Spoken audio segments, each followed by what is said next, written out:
ഇവിടുത്തെ തന്നെ സാധാരണക്കാരിയായിട്ടുള്ള ഒരു വീട്ടമ്മ പോലും പറഞ്ഞിരിക്കുന്നു ഗവൺമെന്റ് ആണ് ഇത്തരത്തിലൊരു വലിയ രീതിയിലൊരു ഇടപെടൽ നടത്തേണ്ടത്.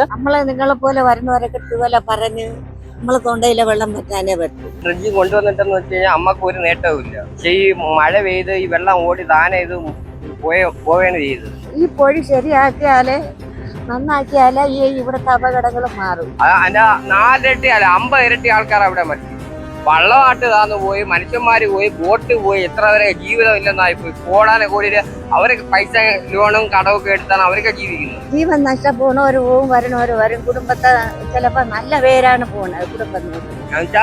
ഈ കൈയിട്ട് വാർന്നുകൊണ്ട് ഒന്നും നടക്കുന്നില്ല. ഒരുപാട് വള്ളങ്ങൾ മറിഞ്ഞിട്ടില്ല. ഒരുപാട് വള്ളം മറിഞ്ഞെന്ന ഒരുപാട് അനാഥ കുടുംബങ്ങളായി മക്കളൊക്കെ തെണ്ടിപ്പിടി. നമസ്കാരം.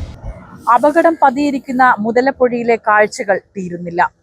ഞങ്ങൾ പകർത്തിയ ദൃശ്യങ്ങളിലേക്ക്.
നമ്മള് കുറച്ച് നാള് മുമ്പ് മുതലപ്പുഴയിലെ ചില വിശേഷങ്ങളൊക്കെ കണ്ടതാണ്. ഇവിടുന്ന് മണ്ണ് കോരി ഇങ്ങോട്ടേക്ക് മാറ്റുന്നു, ഡ്രഡ്ജിങ് മെഷീൻ കൊണ്ടുവരുന്നു.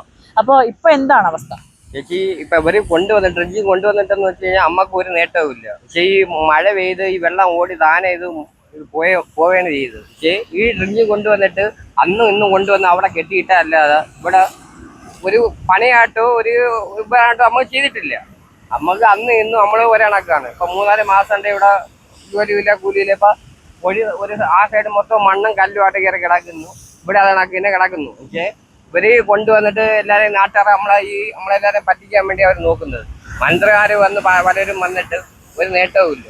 ഒരിക്കലും നമുക്കറിയാം, വിഴിഞ്ഞം തുറമുഖത്തിന്റെ വികസനവുമായി ബന്ധപ്പെട്ട് നമുക്കും എന്തെങ്കിലും ഒരു പ്രതീക്ഷ ഉണ്ടായിരുന്നു അല്ലേ? ഉണ്ടായിരുന്നു. പക്ഷേ ഇപ്പൊ ഒട്ടുമില്ലാതായി. ഇമാര് ഈ കൈയിട്ട് വാർന്നുകൊണ്ട് ഒന്നും നടക്കുന്നില്ല. ഇപ്പൊ പൈസ ഓർഡർ ആവുന്ന വെച്ചാൽ എത്ര കോടി രൂപ ഓർഡർ ആയെന്ന് പറഞ്ഞ് നമ്മളെ കൈയിട്ട് വാരി അമ്മരെ അടിച്ച് മോടിച്ച് കൊണ്ടുപോകുന്നതല്ലാതെ ഇവിടെ ഈ ഇതിന്റെ പേരും പറഞ്ഞ് മുതലപ്പുഴയുടെ പേരും പറഞ്ഞ് പൈസ പിരിക്കുന്നതല്ലാതെ നമ്മളെ ഇവിടെ ഒരു വികസനമില്ല. വെച്ചാ ഒന്നുമില്ല. നിൽക്കുമ്പോ തന്നെ നമുക്ക് വളരെയധികം പേടിയാണ് ശരിക്കും. പിന്നല്ല, എപ്പൊ തന്നെ പറഞ്ഞില്ലോ അവിടെ നിൽക്കാൻ തന്നെ പേടിയല്ലേ. ഇന്നലെ ഒരാൾ കറണ്ടത്തുനിന്ന് പോയി, ഒരാൾ മരിച്ചില്ലേ. ആ ബോഡി വരും കിട്ടിയില്ലല്ലോ.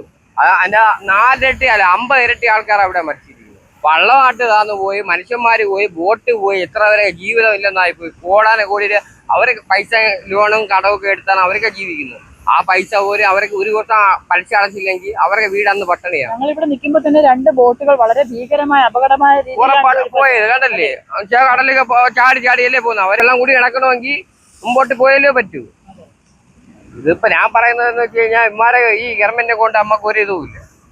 ഇതുവരെ ഒരു സപ്പോർട്ട് ഒരു ഇതായിട്ട് ഇമാരെ കൊണ്ട് ഇവിടെ ഇട്ട് നമ്മളെ ആൾക്കാരെ കണ്ണില് നമ്മളെ പറ്റിക്കാനേ നോക്കിയിട്ടുണ്ട്.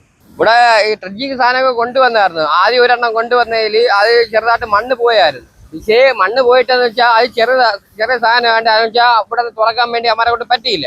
അങ്ങനെ ചെന്നൈയിൽ നിന്നാണ് വലിയ ഇതാണ് മണ്ണ് ഡ്രഡ്ജ് ചെയ്യുന്ന സാധനം കൊണ്ടുവരാന്ന് പറഞ്ഞിട്ട് കൊണ്ടുവന്നിട്ട് ആ താഴമ്പളി ആ സൈഡ് കെട്ടിയാണ് ഇട്ടിരുന്നത്. ഇവിടെ വെച്ചാൽ മണ്ണും കല്ലും ആയിട്ട് ഇപ്പഴും മൂടി കിടക്കുന്നതല്ലാതെ അപ്പൊ ഈ ഗവൺമെന്റിനെ പറ്റി നമുക്ക് ഒരു നേട്ടവും നമുക്ക് ഇവിടെ വന്നിട്ടില്ല. ഇവിടെ ഈ അപകടം ഇല്ലാതെ വരണമെങ്കിൽ ഈ മുട്ട് ഇവർ അങ്ങോട്ട് പോകണം, ഉള്ളോട്ട് പോകണം. അല്ലെങ്കിൽ ഇവർ ഈ വള്ളം കൊണ്ട് അങ്ങോട്ട് പോയി തീരുമ്പോഴത്തേക്ക് ഈ കടൽ അവർ അങ്ങ് എത്തുമ്പോഴാണ് ഈ കടൽ വരണമെങ്കിൽ അവർക്ക് രക്ഷപ്പെടാൻ പറ്റൂല. അപ്പൊ ആ കടൽ അടിച്ചാ പിന്നെ അവരെ സാധനങ്ങൾ നഷ്ടപ്പെടും, ജീവൻ നഷ്ടപ്പെടുന്നവര് പോവും, വരണവര് വരും. കുടുംബത്തെ ചിലപ്പോ നല്ല പേരാണ് പോണത് കുടുംബം നോക്കുന്നത്. അപ്പൊ അങ്ങനെയൊക്കെ വല്ല ബുദ്ധിമുട്ടുണ്ട്. അപ്പൊ ഇവര് ഈ പൊടി ഇത് നന്നാക്കിയാലേ ഇവിടത്തെ അപകടങ്ങൾ ഒഴിയും. ഒരുപാട് വള്ളങ്ങൾ മറിഞ്ഞിട്ടില്ലേ? ഒരുപാട് വള്ളം മറിഞ്ഞെന്ന ഒരുപാട് അനാഥ കുടുംബങ്ങളായി മക്കളൊക്കെ തെണ്ടിപ്പിരിയുന്നു. നമ്മളെ ഇവിടെ നിന്നൊക്കെ അങ്ങനെ ആരും പോയിട്ടില്ല. അങ്ങോട്ടുള്ളവരൊക്കെ വർക്കല, ഇടവ, ഓടേറ്റി ഉള്ളവരൊക്കെ ഒരുപാട് ആള് തെക്ക്, മരിയനാട്, അഞ്ചേങ്ങ് അവിടെ നിന്നൊക്കെ ഉള്ളവർ ഇവിടെയാണ് അപകടത്തിൽപ്പെടുന്നത്. മുസ്ലിങ്ങളെ പേടിച്ച് പോവില്ല. അവരൊക്കെ വള്ളങ്ങളൊക്കെ നശിച്ചിട്ടുണ്ടെങ്കിൽ ആളൊന്നും ആയിട്ടില്ല അവരൊക്കെ. അപ്പൊ അതുകൊണ്ട് ഈ പൊഴി ശരിയാക്കിയാലേ നന്നാക്കിയാലേ ഈ ഇവിടുത്തെ അപകടങ്ങൾ മാറും. അല്ലാതെ എങ്ങനെ ശരിയാക്കണം എന്നുള്ളതാണ്. ശാസ്ത്രീയമായിട്ട് അത് ചെയ്യാൻ എന്തെങ്കിലും പറ്റുമോ? അങ്ങനെ എന്തെങ്കിലും മാർഗം ഉണ്ടോ? അല്ല, അത് ഈ ഗവൺമെന്റിന് എന്തെങ്കിലും ചെയ്താലല്ലേ പറ്റുമോ? അത് നമ്മളെ നിങ്ങളെ പോലെ വരുന്നവരൊക്കെ ഇതുപോലെ പറഞ്ഞ് നമ്മളെ തൊണ്ടയിലെ വെള്ളം പറ്റാനേ പറ്റൂ. അതെ. ഓക്കെ. ഇപ്പോൾ ഇവിടുത്തെ തന്നെ സാധാരണക്കാരിയായിട്ടുള്ള ഒരു വീട്ടമ്മ പോലും പറഞ്ഞിരിക്കുന്നു, ഗവൺമെന്റ് ആണ് ഇത്തരത്തിലൊരു വലിയ രീതിയിലൊരു ഇടപെടൽ നടത്തേണ്ടത്. മുതലപ്പുഴയിലെ അപകടങ്ങൾ അല്ലെങ്കിൽ അപകട സംഭവങ്ങൾ ഒന്നും തന്നെ തീരുന്നില്ല. പരമ്പരയായി തന്നെ ഓരോ സീസണിലും ഇത്തരത്തിൽ അപകടങ്ങൾ തുടർക്കഥയായിരിക്കുന്ന ഒരു സ്ഥലം തന്നെയാണ്.